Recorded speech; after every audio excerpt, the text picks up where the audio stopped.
Okay, sorry about that, girls. My phone rang there, so this is the last video. Um, Now, so I was talking about about gravity assist, and I just wanted to mention two really successful programs that NASA have run. The first is the Voyager program from 1970s. They didn't think it would be still going now, but it actually still is.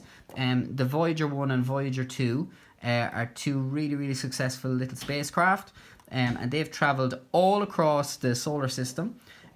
So what they've gone from Earth, and then they went around Mars, and then they slingshot onto Saturn, and on past Jupiter, and all the way out past Pluto.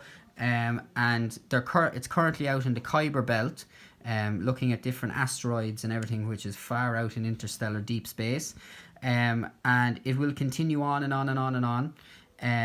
It has currently travelled 7 billion kilometres, which is quite a distance, and it is still going. And the data that it has gathered and sent back to NASA is incredible. The coolest one that I've seen, though, is the Cassini. If you remember last year,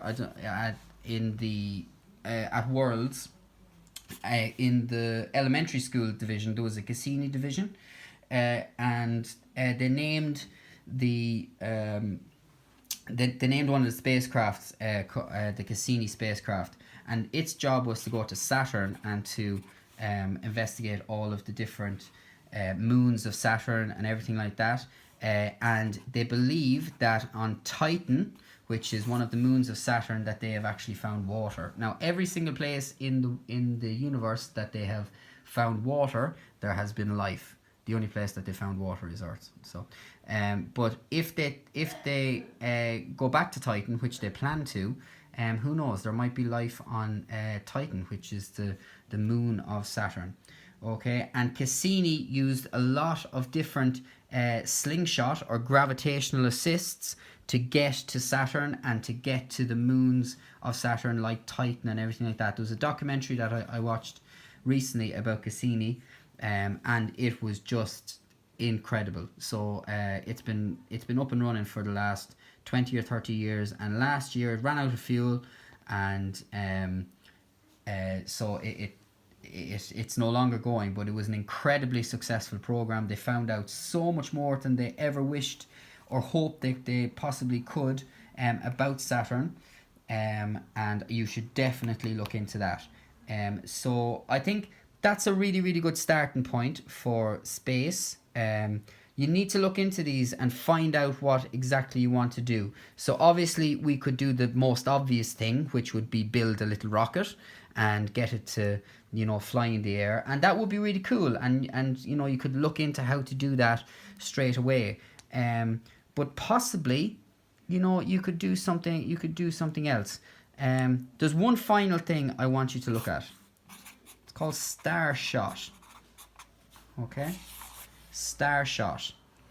This is the newest way that they think they can get to our closest star. The closest star is 4 light years away. Okay, they reckon that they can use the Starshot program to actually get to the nearest star. It's called Alpha Centauri.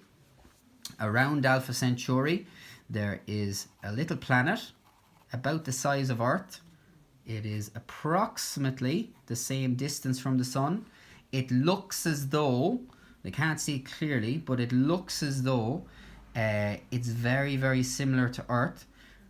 Wouldn't it be cool if they could get their Starshot to fly there 4 light years away, and have a look and see if there's little fellas walking around and boys and girls walking around doing their STEM project on, this is called Proxima, this planet here.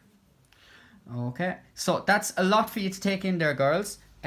Starting back with Newton's equations, working on how you get a rocket to go into space, the rocket equation itself, the difference between being in orbit and being in space, and the equation to do with that, and then the escape velocity, and then how we interstellar travel in the vacuum of space. We use gravity assist for that. and then Cassini and Voyager, the two most successful NASA programs of all time. You can look into, particularly Cassini. That is just a sick program to look into. And then the final thing, once you done all that, Starshot. Have a look at that. Okay, so there's your starter to do with Space Girls. It's up to you now. You can take all that information and go away, research it, and come back to me. I can't wait to see what you come back with. And we can move on and look at making a real project. Okay, see you girls. Enjoy.